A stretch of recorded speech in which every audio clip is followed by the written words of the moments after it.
हम दोनों घर छोड़कर जा रहे हैं। मैंने अलग घर ले लिया है किराए।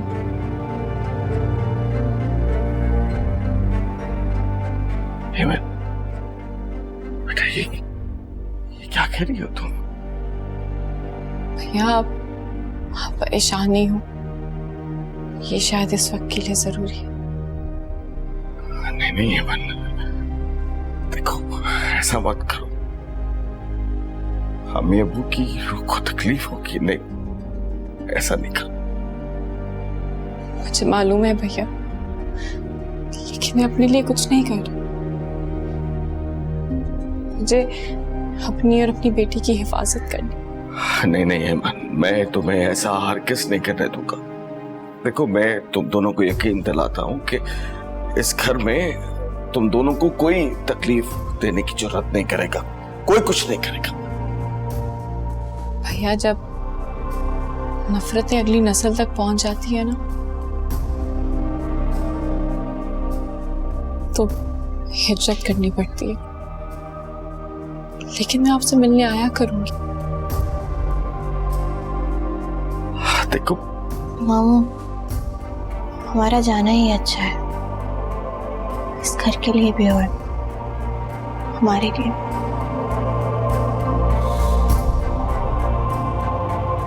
शबाना, शबाना,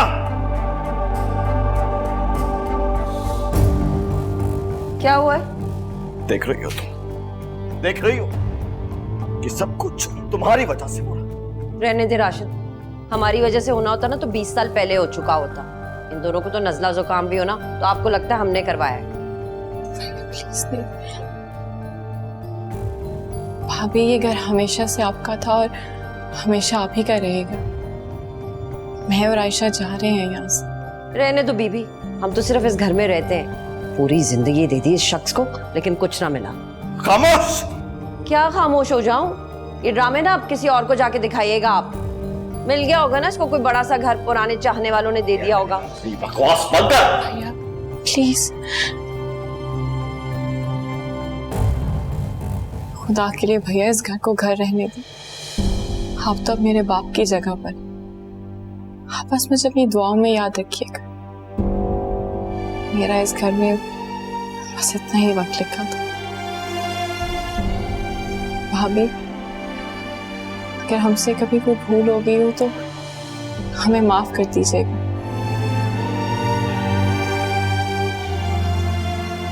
मेरी वजह से भाभी से मतलब। लेकिन हेमंत तुम भैया मेरे लिए जाना मुश्किल मत कर। ये मेरी बेटी के लिए बहुत जरूरी है। मुझे उसकी जिंदगी, उसका मुस्तकबिल बेहतर करना है। खुदा के लिए प्लीज ऐसा मत करो। देखो मुझे मेरे माँ बाप के सामने शर्मिंदा मत करो। प्लीज ऐसा मत करो, मत जाओ। प्लीज भैया, प्लीज ऐसे नहीं कहें। आप ऐसे कहेंगे तो मैं कमजोर हो जाऊंगी।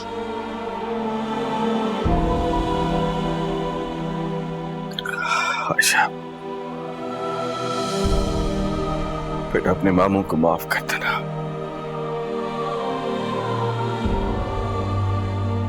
मैं तुम्हारा हक अदा नहीं कर सका।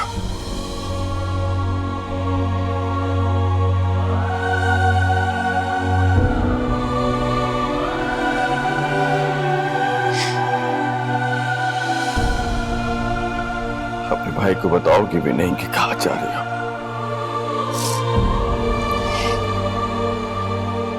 मेरा आपके अलावा और कौन है भैया? आपको नहीं बताऊंगी तो किसको बताऊं?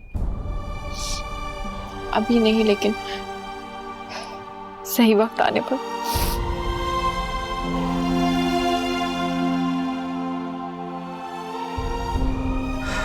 जीती रहो। खुदा हाफिज। खुदा हाफिज। हेमंत,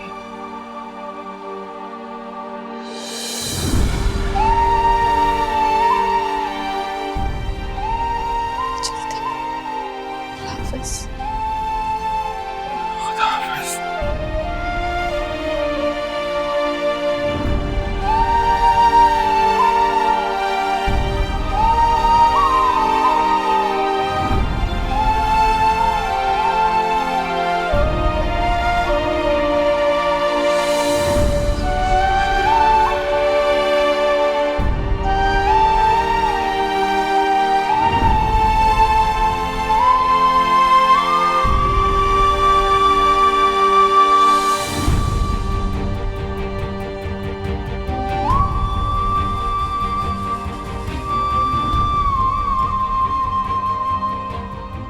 क्या मुंह दिखाऊंगा अपने माँ बाप को।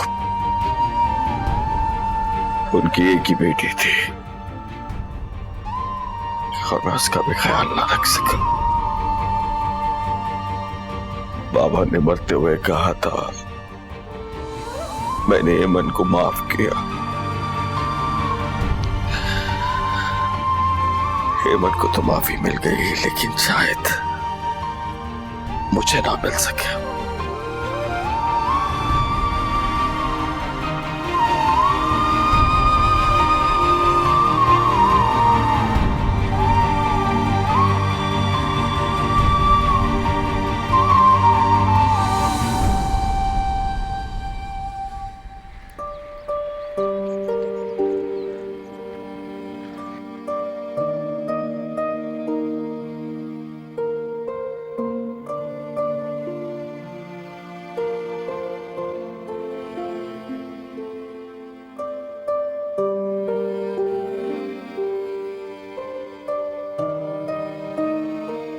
मम्मी, किसका घर है ये? सारी जरूरत की चीजें हैं, फर्नीचर, सब कुछ। प्रिंसिपल साहिबा का है, 4 साल से बंद पड़ा था। बहुत बड़ा एहसान किया है उन्होंने मुझ पे। मतलब सब कुछ बगैर पैसों के? ऐसे ही समझा। तो अच्छा खासा बड़ा है। आयशा, इस वक्त अगर किसी गली में या सड़क के किनारे एक छोटी सी कुटिया भी मिलती ना, तो मैं तुम्हें उसमें भी लेके शिफ्ट हो जाऊं।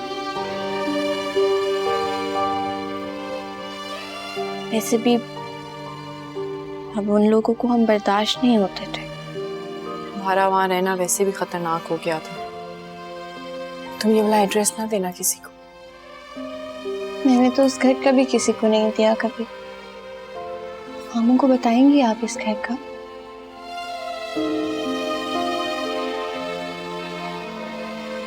खुद ही मिलके आ जाया करूंगी। आपने तो मुझे इशारतन भी नहीं बताया कि हम लोग शिफ्ट होने वाले।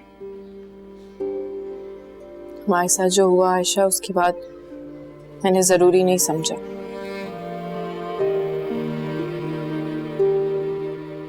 पता नहीं सित्रा क्यों मेरी जान के दुश्मन बन गए। जो कुछ हुआ है आयशा, उसे भूल जाओ।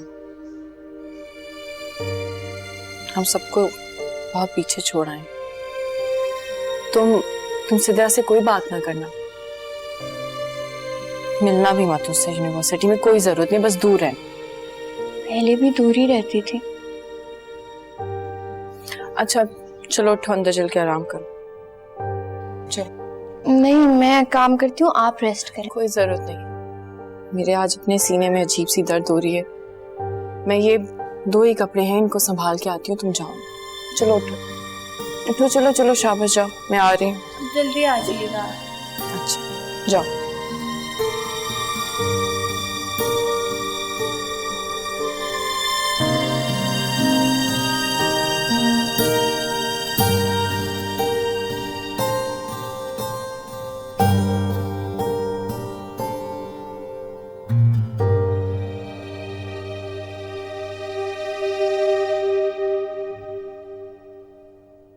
अब्बू तो सुबह से नजर नहीं आए। गया बहन के साथ, अब पूरा घर सेट करवा के ही आएगा। ऐसे ये दोनों माँ बेटियां ना बड़े अच्छे प्लान से गई हैं। अरे रहने दो, ऐमन ने तो सारी जिंदगी हर चीज प्लानिंग के साथ ही की है। कोई हाल नहीं है इसका, ये तो उसके नसीब फूटे हुए थे, वरना ऐसा ऊंचा हाथ मारा था 7 नस्लें आयशी करती इसकी। अम्मी, इस बार उनका खाली कमरा मैं लूंगा। खबरदार, कोई नहीं घुसेगा उस कमरे में। पता नहीं कहाँ कहाँ पे तावीज दबा के गई होगी। मौलवी साहब को बुलवा के खत्म करवाऊंगी वहां पे। मेरे प्यारे से भाई, आपकी ख्वाहिश पूरी नहीं हो सकती कि सारा सामान अपना छोड़कर गई है ताकि उनका कब्जा रहे यहाँ पर। रहने दो, मैंने उसे इस घर से ऐसे भेजा जैसे हमारे लिए मर गई हो। वापस आके तो देखे जरा। मैं ना चाहकर भी मुझे यूनिवर्सिटी में उसका सामना करना पड़ेगा। तुझे क्या जरूरत पड़ी हुई उसे मुंह लगाने की? मुंह लगाना तो अम्मा फिर भी पड़ेगा, क्योंकि उसने बाज नहीं आना अपनी हरकतों से। तू जा, बाप को कॉल कर या पता कर कहाँ है बाप, कि अम्मा बुला रही हैं, घर पे जरूरी काम है। तो वैसे कह देती कोई प्राइवेट बात करनी है, अब्बा को बुला बुला। रायम हर वक्त बक बक मत किया कर, जूते खाएगा मुझसे। चल जा यहाँ से।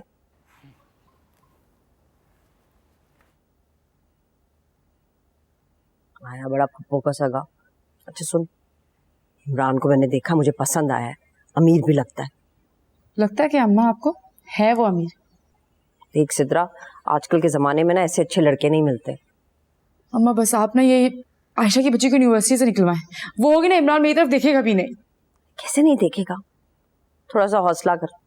एक काम करना, 4-5 महीने के बाद ना इसकी माँ को आयशा की सारी बातें बता देना, सारे करतूत बता देना, खुद ही दूर हो जाएगा आयशा से। मैं बता रही हूँ अम्मा आपको, मुझे पूरा यकीन है कोई जादू टोने की इसने इमरान पे। अच्छा खासा मुझसे मिलता था, मुझसे बात करता था, मेरे साथ बैठता था, अब मेरी तरफ आंख उठाकर भी नहीं देखता वो। पता नहीं, हमारी तो किस्मत ही खराब है। अरे गिर गई थी तो मर जाती, जान छूटती। पता नहीं इम्तिहानों की उम्र इतनी लंबी क्यों होती है। कुछ भी कर ले मैडम, पीछे तो मैंने भी नहीं छोड़ना ना। अच्छा अब जो भी करना है ना जरा एहतियात से करना है। पहले ही हम पे कत्ल की कोशिश का इल्जाम लग चुका है।